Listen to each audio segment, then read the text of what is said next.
अस्सलामुअलैकुम। वालेकुम सलाम। जी और उस्ताद की ठीक हो, खैरियत है? अल्लाह कैसे हैं?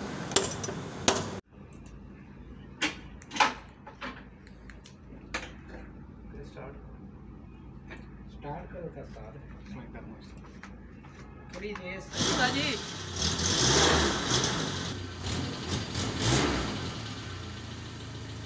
सिलेंडर के मसला अच्छा गरम हाथ नहीं लग रहा कितों लाके आए यार गोटी राल ला के आसमान ला के जल्दी घंटे का टाइम दिता है यार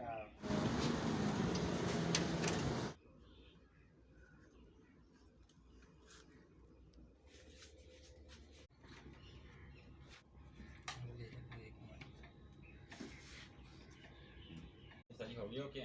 हाँ हो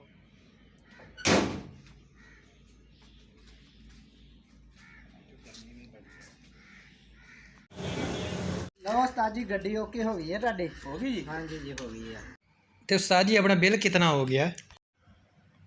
बिल उस्ताद जी कुल मजदूरी पा के 3000 हो गया। ਚਲੋ ਠੀਕ ਹੋ ਗਿਆ ਉਸਤਾਦ ਜੀ, ਮੈਂ ਪੈਸੇ ਦੇਣਾ ਤੁਹਾਨੂੰ। लो उस्ताद। ਇਹ ਆ ਲਓ ਜੀ, ਠੀਕ ਹੋ ਗਿਆ ਜੀ। हाँ ਤੁਹਾਡਾ ਬਿੱਲ ਹੈਗਾ ਜੀ। ਉਸਤਾਦ ਜੀ ਤੇ 3000 ਮੈਂ ਤੁਹਾਨੂੰ ਦਿੱਤਾ ਹੈ ਤੇ ਬਿੱਲ ਤੁਸੀਂ ਮੈਨੂੰ 4000 ਦਾ ਬਣਾ ਕੇ ਦੇ ਦਿੱਤਾ ਹੈ, ਇਹ ਕੀ ਵਜ੍ਹਾ ਹੈ? ਇਹ 1000 ਰੁਪਇਆ ਤੁਹਾਡਾ ਕਮਿਸ਼ਨ ਹੈਗਾ, ਤੁਸੀਂ ਲੱਗਦਾ ਪਹਿਲੀ ਦਫਾ ਆਏ ਹੋ। ਉਸਤਾਦ ਜੀ ਕਮਿਸ਼ਨ ਵਾਲੀ ਕਿਹੜੀ ਗੱਲ ਹੈ? ਮੈਂ ਇੱਥੇ ਆਪਣਾ ਗੱਡੀ ਦਾ ਕੰਮ ਕਰਵਾਉਣ ਆਇਆ ਤੇ ਮਾਲਕ ਮੈਨੂੰ ਇਹਦੀ ਤਨਖਾਹ ਦਿੰਦੇ ਹੈ ਤੇ ਤੁਸੀਂ ਆਪਣੀ ਮਿਹਨਤ ਕੀਤੀ ਹੈ, ਮਜ਼ਦੂਰੀ ਦੇ ਪੈਸੇ ਲੈ ਲਏ ਤੇ ਫਿਰ ਇਹ ਕਮਿਸ਼ਨ ਕਾਹਦਾ? ਇਹ ਚੀਜ਼ ਸਹੀ ਨਹੀਂ ਹੈਗੀ ਹੈ। ਤੁਸੀਂ ਇਹਨੂੰ ਪੂਰਾ 3000 ਹੀ ਕਰੋ, ਮਿਹਰਬਾਨੀ ਕਰੋ। ਉਹ ਜਨਾਬ ਇੱਥੇ ਐਵੇਂ ਹੀ ਚੱਲਦਾ, ਜੇ ਅਸੀਂ ਇਹ ਨਾ ਕਰੀਏ ਤੇ ਸਾਡੇ ਕੋਲ ਕਿਹਨੇ ਆਉਣਾ? ਉਸਤਾਦ ਜੀ ਬੜੇ ਅਫਸੋਸ ਵਾਲੀ ਗੱਲ ਹੈ, ਇੱਕ ਮੁਸਲਮਾਨ ਹੋਣ ਦੇ ਨਾਤੇ ਸਾਡਾ ਇਹ ਈਮਾਨ ਇਤਨਾ ਕਮਜ਼ੋਰ ਈਮਾਨ ਕਿ ਅਸੀਂ ਜਿਹੜਾ ਹੈ ਨਾ ਵੀ ਅਗਰ ਕੰਮ ਕਮਿਸ਼ਨ ਨਹੀਂ ਦਿਆਂਗੇ, ਰਿਸ਼ਵਤ ਨਹੀਂ ਦਿਆਂਗੇ, 2 ਨੰਬਰੀ ਨਹੀਂ ਕਰਾਂਗੇ ਤਾਂ ਸਾਡੇ ਕੋਲ ਰੋਜ਼ੀ ਨਹੀਂ ਆਣੀ।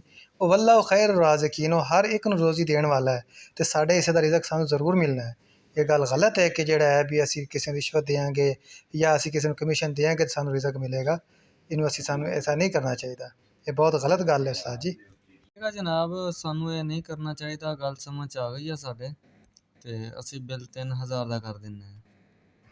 ਬਹੁਤ ਸ਼ੁਕਰੀਆ ਉਸਤਾਦ ਜੀ, ਤੁਹਾਨੂੰ ਗੱਲ ਸਮਝ ਆ ਗਈ। ਵੈਸੇ ਨਾ ਤੇ 1000 ਰੁਪਇਆ ਖਾ ਕੇ ਮੈਂ ਕੁਝ ਅਮੀਰ ਹੋ ਜਾਣਾ ਹੈ ਔਰ ਨਾ ਹੀ ਮੇਰੇ ਇਦਾਰੇ ਨੇ ਗਰੀਬ ਹੋ ਜਾਣਾ ਹੈ, ਲੇਕਿਨ ਸਾਡੀ ਰਿਜ਼ਕ ਜਿਹੜਾ ਸਾਡੀ ਰੋਜ਼ੀ ਹਰਾਮ ਜ਼ਰੂਰ ਹੋ ਜਾਣੀ ਹੈ। ਤੇ ਉਮੀਦ ਕਰਨਾ ਉਸਤਾਦ ਜੀ ਤੁਸੀਂ ਨੈਕਸਟ ਟਾਈਮ ਵੀ ਇਸ ਚੀਜ਼ ਦਾ ਖਿਆਲ ਰੱਖੋਗੇ, ਕਿਉਂਕਿ ਅਸੀਂ ਆਪਣੀ ਕਬਰ ਦੇ ਵਿੱਚ ਆਪਣਾ ਹਿਸਾਬ ਅਸੀਂ ਖੁਦ ਦੇਣਾ ਹੈ, ਨਾ ਕਿ ਕਿਸੇ ਹੋਰ ਨੇ ਆ ਕੇ।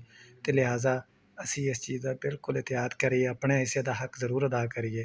ਤੇ ਇਹਦੇ ਵਿੱਚ ਕਸੂਰ ਸਿਰਫ ਤੁਹਾਡਾ ਨਹੀਂ ਹੈ, ਅਸੀਂ ਵੀ ਬਰਾਬਰ ਦੇ ਹੱਕਦਾਰ ਹੈ, ਬਰਾਬਰ ਦੇ ਸ਼ਰੀਕ ਹੈ। ਜਿਹੜਾ ਤੁਹਾਨੂੰ ਅਸੀਂ ਇਸ ਕੰਮ ਤੇ ਲਾਣੇ ਤੇ ਤੁਸੀਂ ਮਜਬੂਰ ਹੋ ਕੇ ਇਹ ਕੰਮ ਕਰਦੇ ਹੋ, ਤੇ ਅਸੀਂ ਕੋਸ਼ਿਸ਼ ਕਰੀਏ ਖੁਦ ਵੀ ਰਿਜ਼ਕ ਹਲਾਲ ਕਮਾਈਏ ਤੇ ਆਪਣੇ ਬੱਚਿਆਂ ਨੂੰ ਰਿਜ਼ਕ ਹਲਾਲ ਖਵਾਈਏ।